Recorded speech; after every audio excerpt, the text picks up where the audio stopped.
It's hot as ball. Tell me whenever you're ready. I'm doing a video with Frank. Whenever he tells me to start talking, I'm talking about the trees that we're cutting down. I could have got that with the lift. Yeah, we got. Which one are you trying to take? The ones that are shooting So out? today we are taking out this tree here. Customer's putting in a pool. So we were just going to prune this, but with the leaf drop in the pool that's going to be here, they decided they just wanted to go ahead and take this completely out. We're doing a full removal, stump grinding. And while we're here, they got us pruning this tree over here. It's kind of growing towards the neighbor's house, so we're selectively taking some limbs off of the opposite side, and we're going to even it up and take some off this side. It'll basically be a canopy raise by the time we're done pruning it. And we got 2 more live oaks in the front. We're pruning one off the house to give them for insurance reasons, 8 to 12 foot of clearance. And then another one, we're giving them probably another 8 to 12 foot raise just to be able to get the machines back here for the pool excavation. So that's the project we're working on today.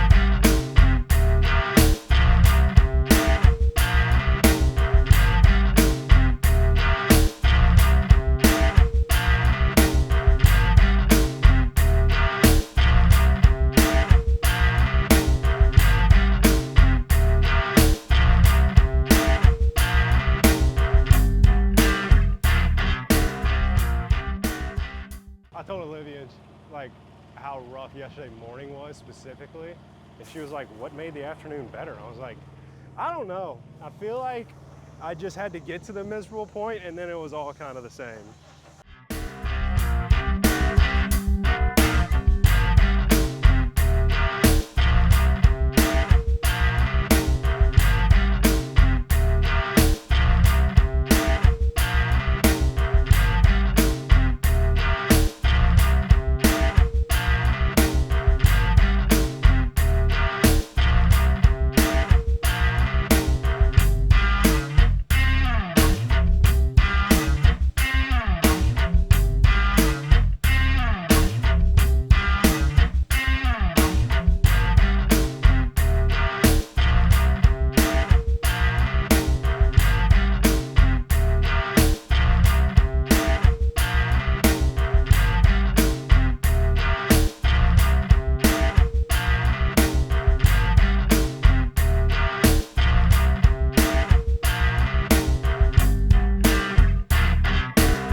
All right, so we are wrapped up. It was supposed to be an 8-hour day. It's 1:15, we are done. The homeowner wanted to keep the wood chips, so we got the chip on site, saved us some time. Well, we'll see y'all on the next one.